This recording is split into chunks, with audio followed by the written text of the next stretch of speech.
ভাত ছড়ালে কাকের অভাব হয় না, এটা রাজ্যের মুখ্যমন্ত্রী খুব ভালো করে জানেন।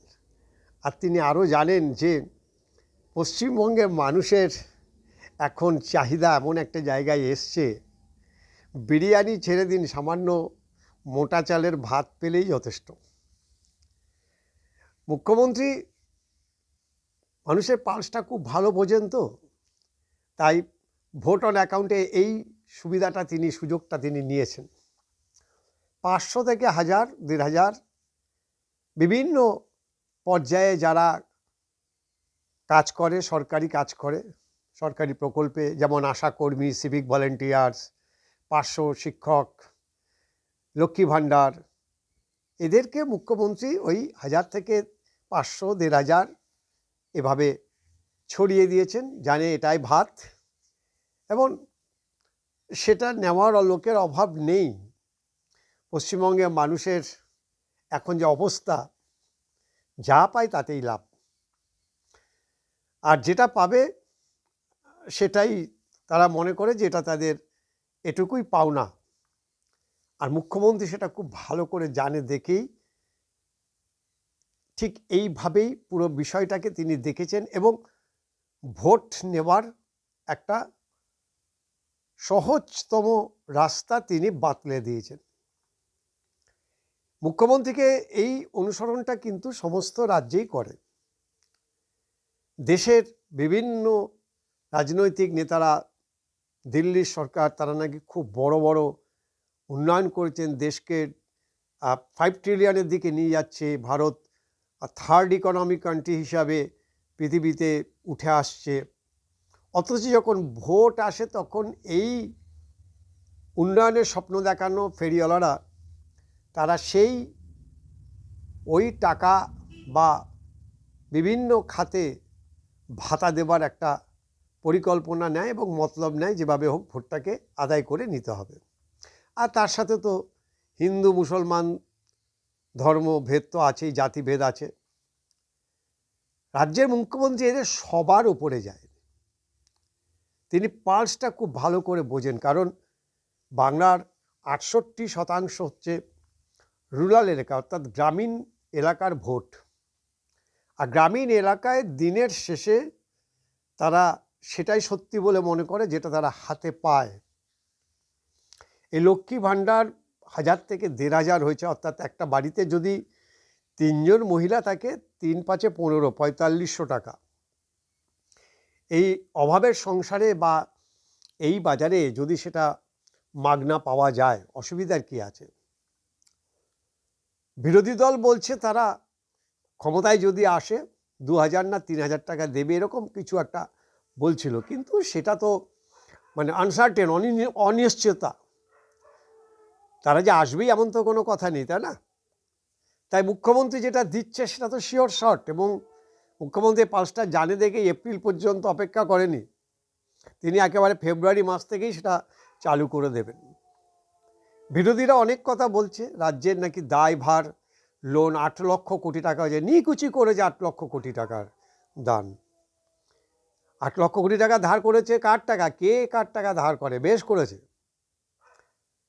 অনিল আম্বানি, গৌতম আদানিকে যদি কর্পোরেট ট্যাক্সের জন্য হাজার হাজার কোটি টাকা ছাড় দিতে পারে, ব্যাংকের টাকা মেরে দিয়ে যদি বড় বড় শিল্পপতি ব্যবসায়ীরা যদি পালিয়ে যেতে পারে, তাহলে মুখ্যমন্ত্রী ধার করে সেই টাকা গরিব মানুষের মধ্যে বিলিয়ে দিচ্ছেন, এতে তার অন্যায় কিছু না। বরঞ্চ আমি তো বলবো যে এটা বেশ করেছে। তবে হ্যাঁ, এই টাকা নেবার ব্যাপারে যে লাইন বা টাকা নেবার যে তালিকা, সেই তালিকাতে যাদের হাতে 25-30 হাজার টাকা মোবাইল ফোন, অ্যান্ড্রয়েড ফোন আছে, তারাও হাত পেতে নেয়। যারা বিউটি পার্লারে গিয়ে খরচ করে আসে, তারাও সেই টাকা নেয়, সবাই নেয়। আর এটা মুখ্যমন্ত্রী জানে যে ওই বিপিএল তালিকাভুক্ত যারা, তাদেরকে দিলে তার ভোটটা ঠিক মতো কাউন্ট হবে না। কারণ তিনি হিসেব করেন যে আমি কত ভোট পাচ্ছি। 50,000 টাকা যদি আমি 5 জনের মধ্যে বিলিয়ে দিই, তাহলে 10,000 টাকা, তারা সেটা দিয়ে একটা কিছু করতে পারবে। কিন্তু ভোট তো পাবো ওই 5 জন। তার চেয়ে বরঞ্চ এই 50,000 টাকা যদি আমি 1,000 টাকা করে 50 জনকে দিই তাহলে 50টা ভোট পাবো। এই সহজ অঙ্কটা মুখ্যমন্ত্রী খুব ভালো করে বুঝে গেছেন। আর তাই পশ্চিমবঙ্গের কপালে ওই 500, 1000, 1500 এটাই এখন জুটবে। এটাই ঈশ্বরের দান, মা শারদার দান, রানী রাসমণির দান, এটা মনে করে নিয়েই ভোট বাক্সে গিয়ে ভোটটা দেবেন। এটাই মুখ্যমন্ত্রী কামনা করছেন বা এটাই মুখ্যমন্ত্রী চাহিদা। তোমরা বাবা ভোটটা দিও। এখন এই টাকা নেবার পরে যারা টাকা গ্রাহক, যারা উপভোক্তা, তারা ভোট দেবে কিনা সেটা তো পরের ব্যাপার। কিন্তু পশ্চিমবঙ্গের ভবিষ্যৎ কী হবে, যে মানুষগুলি টাকা নিচ্ছে তাদের সন্তানের ভবিষ্যৎ কী হবে, এইসব নিয়ে খুব বেশি তাদের মনে কোনো চিন্তা নেই। এই কারণেই যে পশ্চিমবঙ্গের বাঙালি অস্মিতা, বাঙালিদের যে একটা তাদের মধ্যে আভিজাত্য ছিল, সেটা এখন না বলাই ভালো। যাই হোক, ভোট অন অ্যাকাউন্ট হয়েছে, চারদিকে খুশির হাওয়া। আশাকর্মীরা তারা অনেক দাবি করেছিল, কিন্তু তাদের দাবি অনুযায়ী 5 লক্ষ টাকা যদি কোনো কারণে মারা যায় তাদেরকে ক্ষতিপূরণ দেবে, আর 1000 টাকা করে বাড়িয়েছে। এখন এই টাকাগুলি কোথা থেকে দেবে, কিভাবে দেবে, কতদিন দেবে, সরকার ক্ষমতায় আসলে পরবর্তী যদি সরকার পরিবর্তন হয় তাহলে সেই টাকা দেবে কি না ইত্যাদি নানা সংশয়, নানা প্রশ্ন আছে। সেগুলি সব পরে দেখা যাবে, ভবিষ্যতের ব্যাপার। ভোট হবে, ভোটে ফলাফল কী হবে তখন বোঝা যাবে। কিন্তু আজকের দিনে, বৃহস্পতিবারের লক্ষ্মীবারের দিনে লক্ষ্মী লাভ হলো রাজ্যের, আমাদের যারা লক্ষ্মী, ঘরের লক্ষ্মী, অর্থাৎ আমাদের মা, দিদিমা, বোন প্রত্যেকের।